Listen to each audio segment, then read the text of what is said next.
بأفضل ذكر بسم الله الرحمن الرحيم.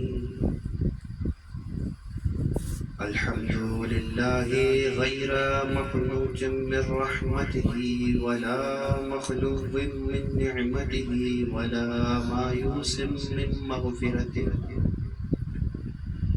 الذي خلق الموت والحياة ليبلوكم أيكم أحسن عملا، ثم الصلاة والسلام التحية والإكرام على سيدنا الأنام، سيدنا ومولانا ومولى الثقلين أبي القاسم محمد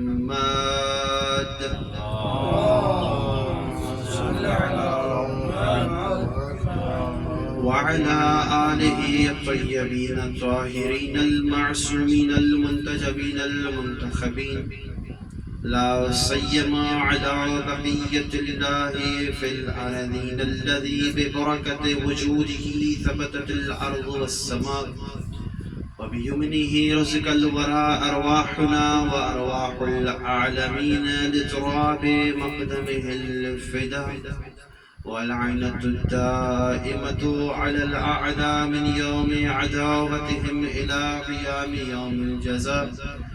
أما بعد، فقد قال سبحانه وتعالى في كلامه المجيد وفرقانه الحميد قوله الحق، فأعوذ بالله من الشيطان الرجيم. بسم الله الرحمن الرحيم. ثم أورثنا الكتاب الذين اصطفينا من عبادنا صلوات. اللهم صل على محمد وآل محمد. عظم الله أجرنا وأجركم بذكر مصاب سيد الشهداء وعبد الله الحسين.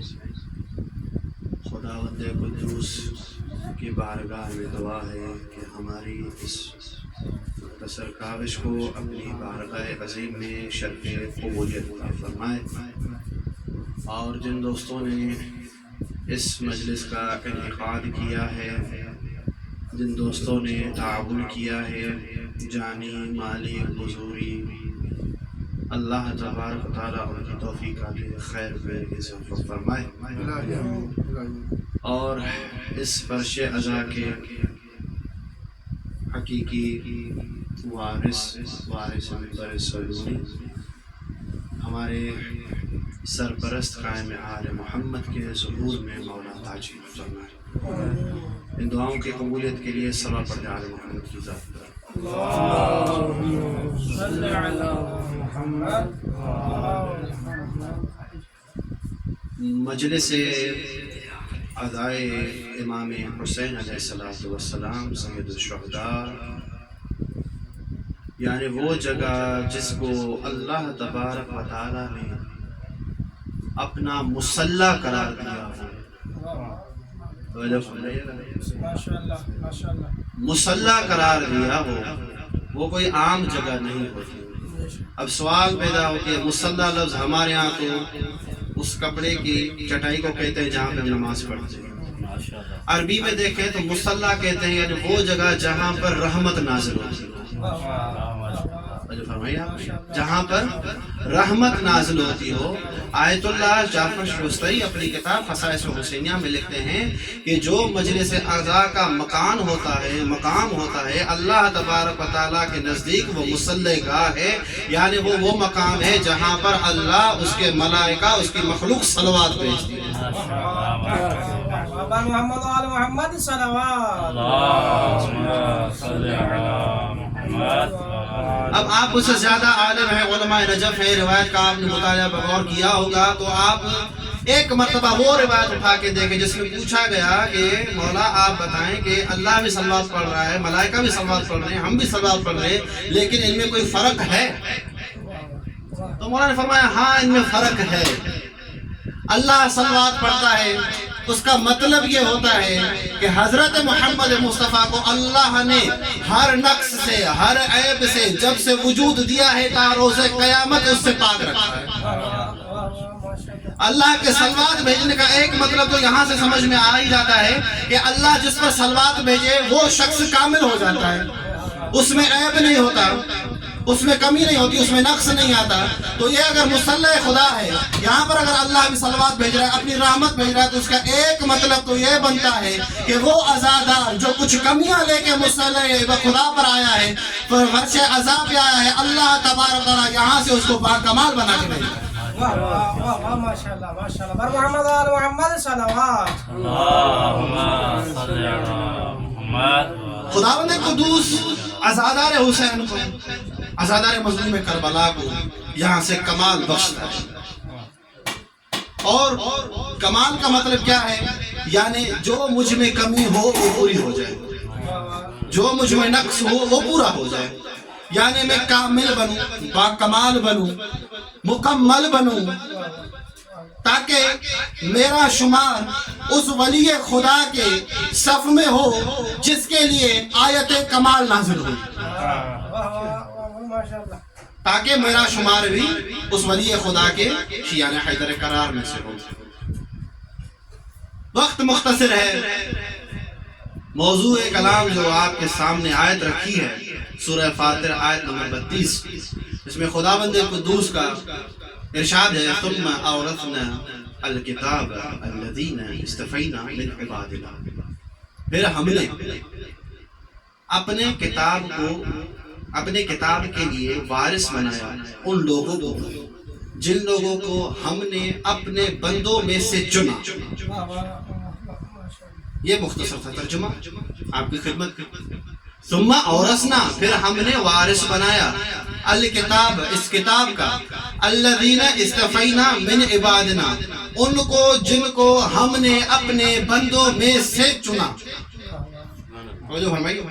اگر اس کی تفصیل پر آ جائیں تو ایک ایک لفظ، کم از کم ایک ایک لفظ ایک مجلس تو مانگتا ہے ہمارے لیے کہ وارث کب بناتا ہے خدا، یہ کتاب کی حقیقت کیا ہے، اور الذین اصطفینا، یہ مصطفیٰ والے کون ہیں، پھر اللہ کے بندے کون ہیں، تارے تب کیا ہے سمجھ میں آئے۔ مختصراً ہم اس کو تلخیصاً ایک جملے میں آپ کو پیش کر رہا ہوں کہ اللہ کے عباد سے مراد کم از کم قرآن میں انبیاء کو کہا گیا ہے،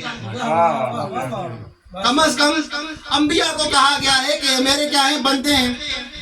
یہاں پر ایک مقام پہ ہے کہ اے رسول، آپ ان کے سامنے داؤد کا قصہ کھولیں، آپ ان کے سامنے زکریا کا قصہ کھولیں، آپ ان کے سامنے فلاں نبی کا قصہ کھولیں۔ کیوں؟ کیونکہ یہ میرے بندے تھے۔ وہاں پہ لفظ عبد آیا ہے، یہ کیونکہ یہ میرے بندے تھے، تو کم از کم تو یہ پتا چلا کہ اللہ جس میں سے چن رہا ہے وہ امت نہیں ہے، جس میں سے چن رہا ہے، جس میں سے اختیار کر رہا ہے، وہ کم از کم امت مصطفیٰ کے یہ بندے نہیں ہیں جو مٹی سے خلق ہوئے ہیں، کم از کم ان بندوں سے مراد وہ انبیاء ہیں جو پسینہ رسول سے خلق ہوئے۔ فرمائیے آپ نے، کم از کم ان بندوں سے مراد قرآن کے، کیونکہ ہم قرآن پڑھ رہے ہیں نا، تو تھوڑی بہت تفسیر قرآن کے ذریعے ہی ہو جائے تاکہ ان کو پتا چلے جو کہتے ہیں حسبنا کتاب اللہ۔ تو فرمائیے آپ نے، تو قرآن کریم میں اللہ نے اپنے عبد کے دائرے میں انبیاء کو رکھا ہے، اور یہ پہلا درجہ ہے نبی کا۔ اصول کافی اٹھا کے دیکھیں کہ نبی کو نبی تک پہنچنے میں 4 مرحلے طے کرنے پڑتے ہیں، اس میں سے پہلا مرتبہ، پہلا مرحلہ عبدیت کا ہے، ٹھیک ہے؟ تو ہم نے اپنے بندوں میں سے، ہم نے اپنے عبدوں میں سے چنا ہے، مصطفیٰ بنایا ہے، چنا ہے، کس کے لیے؟ تاکہ اس کتاب کا ان کو وارث بنائے، اس کتاب کا اس کو وارث بنائے۔ اب یہ الکتاب کیا ہے؟ یہ بین دفتین آپ کے سامنے جو 2 جلد کے درمیان کچھ صفحے مرتب کی آپ کے سامنے پیش کیے جا رہے ہیں۔ یہ الکتاب کیا ہے؟ امام علیہ السلام سے پوچھا گیا مولا یہ قرآن خالق ہے یا مخلوق ہے؟ مولا نے فرمایا نہ خالق ہے یا مخلوق ہے، یہ کلام خدا ہے۔ یہ کیا ہے؟ کلام خدا، یعنی یہ اللہ کی گفتگو ہے، یہ اللہ بول رہا ہے۔ اور جب اللہ بولتا ہے، توجہ فرمائیے گا، جب اللہ بولتا ہے تو اس کی حیثیت کیا ہوتی ہے؟ اب ایک روایت کا سہارا لوں گا کہ رسول کائنات حضرت محمد مصطفیٰ صلی اللہ علیہ وآلہ وسلم.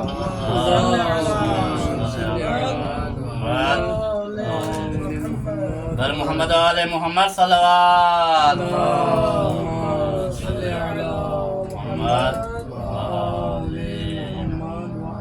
پھر بھی عبادت سمجھتے ہو ایک مرتبہ درود پڑھ جاتے محمد کے ذات پر. اللهم صل على محمد وآل محمد. اور جو ہے میری طرف بسم اللہ. الکتاب کیا ہے؟ کلام خدا، اللہ کی گفتگو. اللہ کی گفتگو یعنی جب اللہ بولے، جبرائیل وہ کلام لے کر رسول خدا پر نازل ہو، رسول خدا اس کلام کو، اس گفتگو کو ہماری لغت میں ٹرانسلیٹ کر کے بتائے اور ہم وہ لکھے یہ قرآن ہے. یوں ہی ہے. ٹھیک. تو جب خدا بولتا ہے تو وہ کیا حقیقت ہوتی ہے؟ اب ایک روایت کا سہارا لیں گے کہ رسول خدا صلی اللہ علیہ وآلہ وسلم سے کسی نے پوچھا یا رسول اللہ آپ اپنی خلقت کے بارے میں کچھ ہمیں تعلیم دیں، آپ کیسے خلق ہوئے، آپ کی معرفت خلقت نورانیہ کیا ہے؟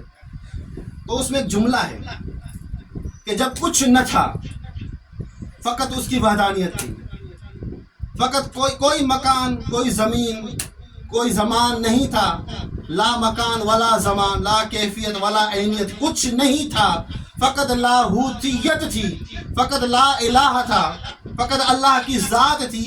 فکلم بکلمۃ فصارت نورا. اس نے ایک کلمہ کہا اور وہ نور بن گیا. تو کم از کم یہاں سے پتہ چلتا ہے کہ اللہ جب بولتا ہے تو وہ کلمہ نور بن جاتا ہے. اللہ جب بولتا ہے تو کیا ہوتا ہے؟ وہ نور بن جاتا ہے. صلاح پڑھے آل محمد کی ذات. آواز تو میری پہنچ رہی ہے نا آپ تک. مصنوعی چیز کی ضرورت نہیں ہے. صلاح پڑھ جائے آل محمد کی ذات.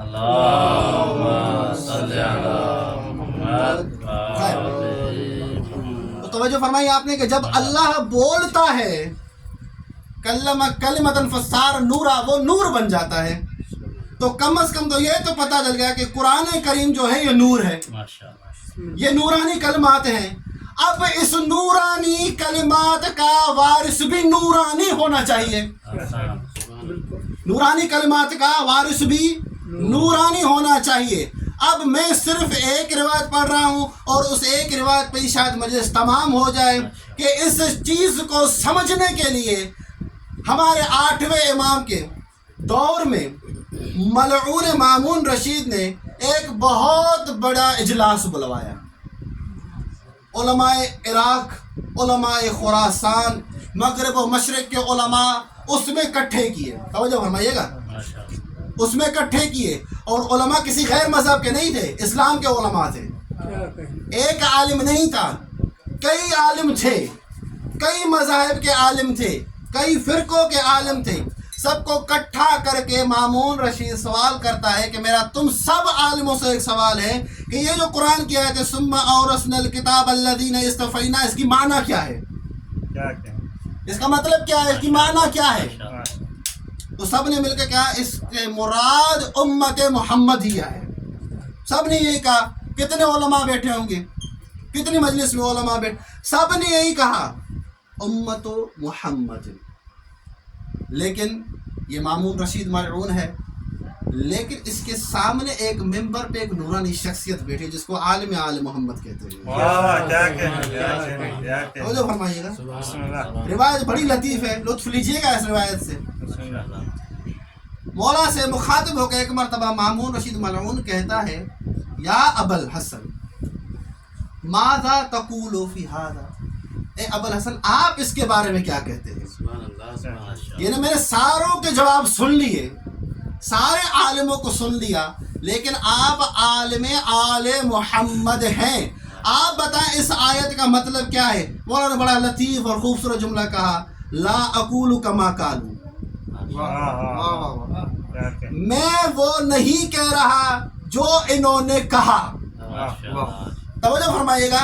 دیکھیں وارثان قرآن کی زبان بھی قرآن جیسی ہے. انہوں نے کہا لا اقول کما قالو، یہ ایسے ہی جیسے قرآن میں کہا لا اعبد ما تعبدون، میں اس کی عبادت نہیں کرتا جس کی آپ عبادت کرتے ہیں، میں اس کی عبادت کرتا ہوں جو جسم اور جسمانیت سے پاک ہے. آپ اس کی عبادت کرتے ہیں جس کا جسم بھی آپ بناتے ہیں، مٹی بھی آپ. تو مولانا رضا نے کیا کہا لا اقول کما قالو، میں یہ نہیں کہتا جو انہوں نے کہا. اب توجہ فرمائیے گا، آپ علماء حضرات ہیں، علماء نجف ہیں. یہاں پہ دو سیغے استعمال ہوئے، ایک حاضر کا سیغہ استعمال ہوا، ایک ماضی کا سیغہ استعمال ہوا ہے. لا اقول کما قالو، مولا آپ کہہ سکتے تھے نا لا اقول کما یقولو، مولا یہ کہہ سکتے تھے نا لا اقول کما یقولون، میں نہیں کہتا وہ جو یہ ابھی کہہ رہے ہیں. مولا نے کہا میں وہ نہیں کہتا جو انہوں نے کہا. اس کا مطلب ہے کہ ہمارے کہنے میں اور ان کے کہنے میں بڑا فرق ہے. ہماری حیثیت کیا ہے کہ جب ہم ماں کے بطن اطہر سے آتے ہیں سجدہ ریز ہو کے لا الہ الا اللہ پڑھتے ہیں، یہ ہماری حقیقت ہے. اور ان کی حقیقت کیا ہے کہ واللہ اخرجکم من بطون امہاتکم لا تعلمون شیئا،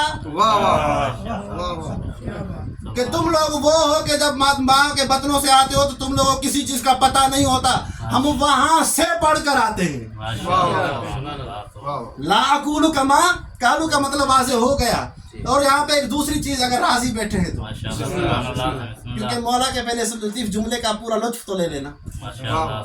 لا اقول کما قالو، میں یہ نہیں کہہ رہا جو انہوں نے کہا. آپ نے پڑھا ہے کہ مادہ قول اعتقاد اور عقیدے کی معنی میں بھی آتا ہے. اعتقاد اور عقیدے کے معنی میں ہے، یعنی مولا کہنا یہ چاہتے ہیں جو ہمارا عقیدہ ہے وہ ان کا عقیدہ نہیں ہے، جو عقیدہ ہمارا ہے وہ ان کا عقیدہ نہیں ہے، جو عقیدہ ان کا ہے وہ عقیدہ ہمارا نہیں ہے. اور ہمارا عقیدہ اب بھی یہ ہے، قیامت تک جو قائم آل محمد آئے گا ان کا عقیدہ بھی یہی ہے، وہ بھی یہی کہیں گے جو اب رضا کہہ رہا ہے. مجھے فرما دیا آپ نے. آگے چلتے ہیں تو پھر پوچھا مولا پھر اس کی معنی کیا ہے. مولا نے کہا اراد اللہ بہذا العطرۃ الطاہرہ. یہ وارثان قرآن سے مراد امت محمدیہ نہیں ہے، عطرت طاہرہ مراد ہے. اب یہاں پر ایک اور سوال پیدا ہوتا ہے کہ مولا آپ کو ارادہ خدا کا پتہ کیسے؟ توجہ فرمائی، آپ کو ارادہ خدا کا پتہ کیسے؟ کہ مراد متکلم تو فقط متکلم جانتا ہے نا، مراد متکلم جانتا ہے، یا وہ جانتے جو اس کی بزم میں بیٹھے ہوں، اس کے لہجے سے واقف ہوں. توجہ فرمائی آپ نے، اس کے لہجے سے واقف ہوں، اس کی بزم میں بیٹھتے ہوں. تو مولا بتانا یہ چاہتے ہیں ان کی حقیقت یہ ہے کہ یہ وہاں تک نہیں پہنچ سکتے، وہ یہاں تک نہیں آ سکتا. ہماری حیثیت کیا ہے کہ ہم وہ امت وسطیٰ ہیں جو اس کی بزم میں بیٹھتے ہیں، اس کا علم ہم تک مباشرتاً پہنچتا ہے. اور ایک روایت کا سہارا لوں کہ امام جعفر صادق علیہ الصلوۃ والسلام فرماتے ہیں، صلاۃ پڑھ جا محمد،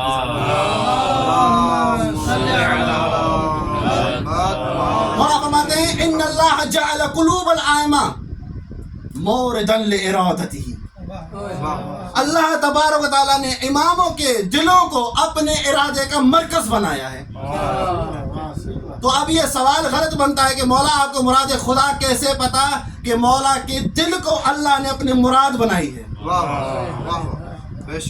کہ اراد اللہ بہذا، اس آیت سے مراد خدا کی مراد، اس متکلم کی مراد جو جب جہاں چاہے جس چیز میں اپنا کلام پیش کرے، اس متکلم کی اس سے مراد العطرۃ الطاہرہ، ایک پاک نسل ہے، ایک عطرت طاہرہ ہے.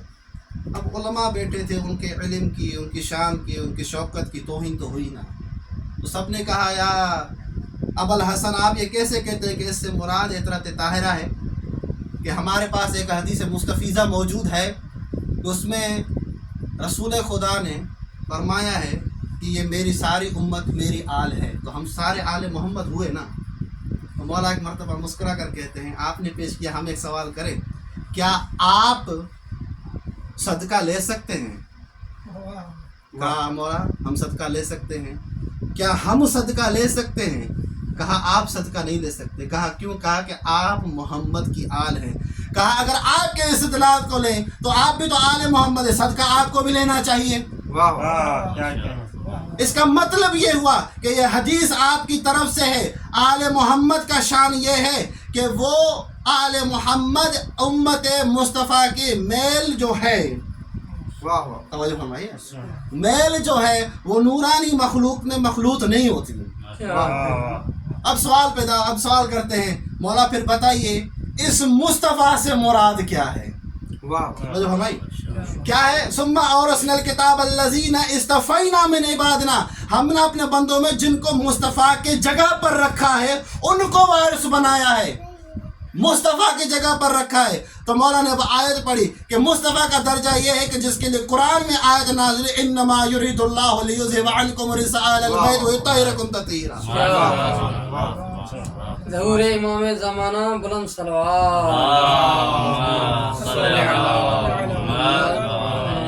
کہ اس عطرت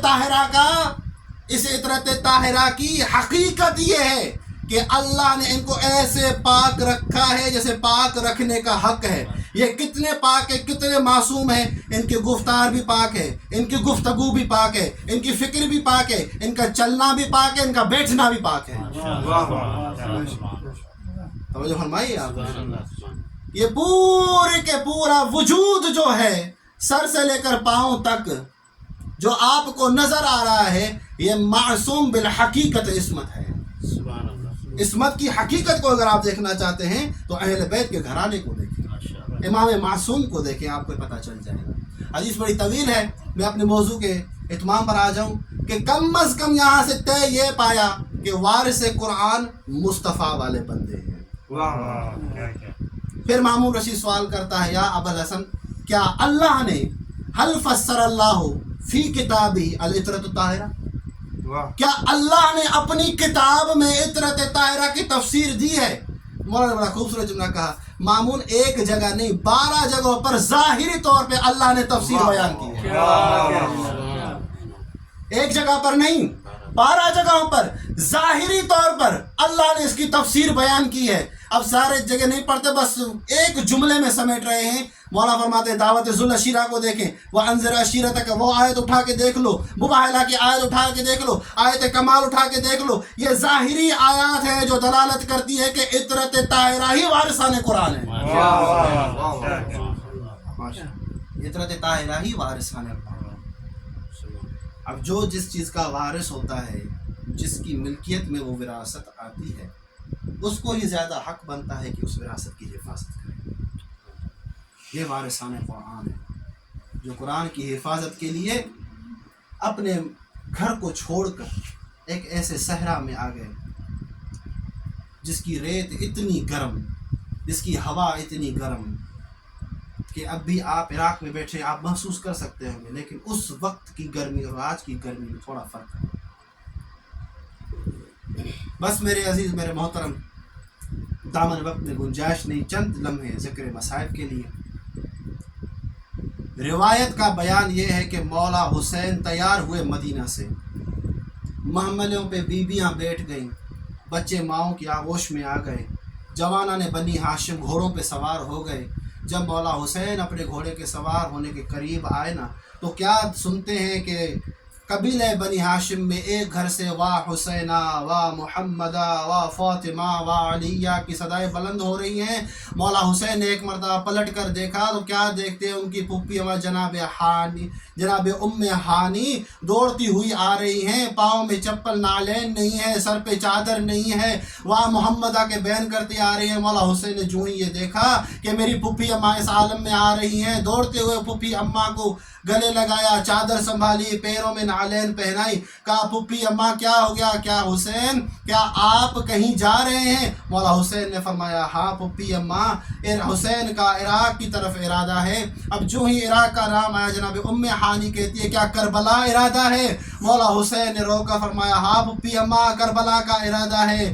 پھر جناب ام ہانی کہتی ہے کیا یہ وہی کربلا ہے جس کی آپ کے نانا نے ہمیں بتایا کہ وہی کربلا، وہی دشت کربلا ہے جہاں پر یہ میرا حسین 3 دن کا بھوکا اور پیاسا شہید کیا جائے گا؟ مولا حسین نے فرمایا ہاں پھپھی اماں یہ وہی کربلا ہے، حسین اسی کربلا کی طرف جا رہا ہے۔ تو ایک مرتبہ مولا حسین نے کہا پھپھی اماں کیا آپ کربلا کی زیارت کرنا چاہتی ہیں؟ جناب ام ہانی نے کہا بیٹا ہاں ہم کربلا دیکھنا چاہتے ہیں۔ اب مولا حسین نے اپنی 2 انگلیوں کے درمیان ام ہانی کو مخاطب ہو کے فرمایا پھپھی اماں میری ان 2 انگلیوں میں کربلا کا منظر دیکھیں۔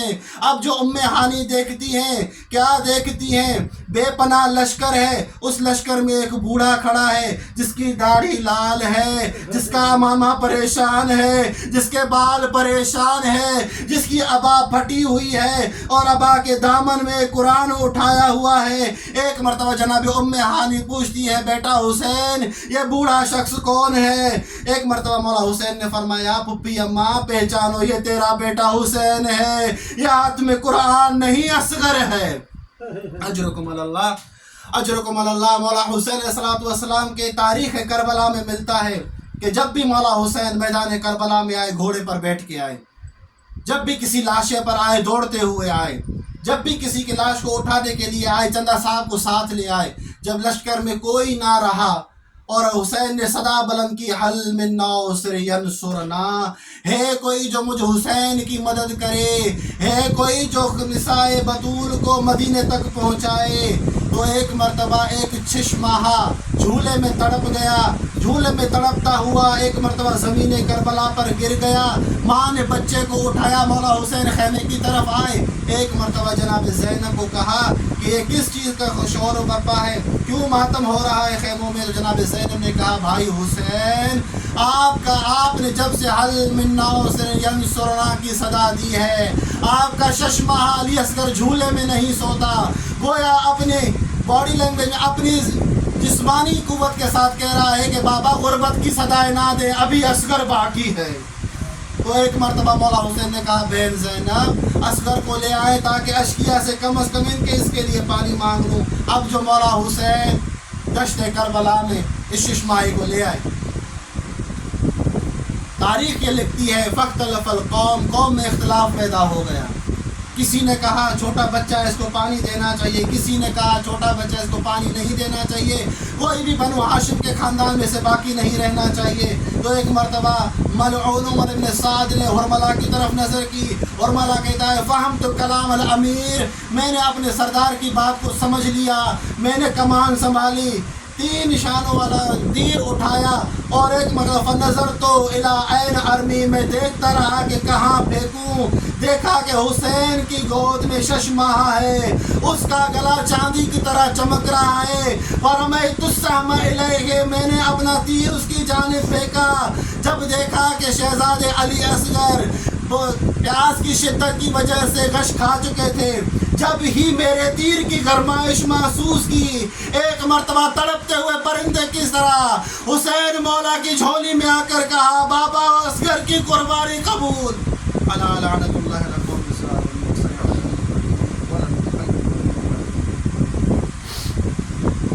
اللهم صل على محمد وعلى آل محمد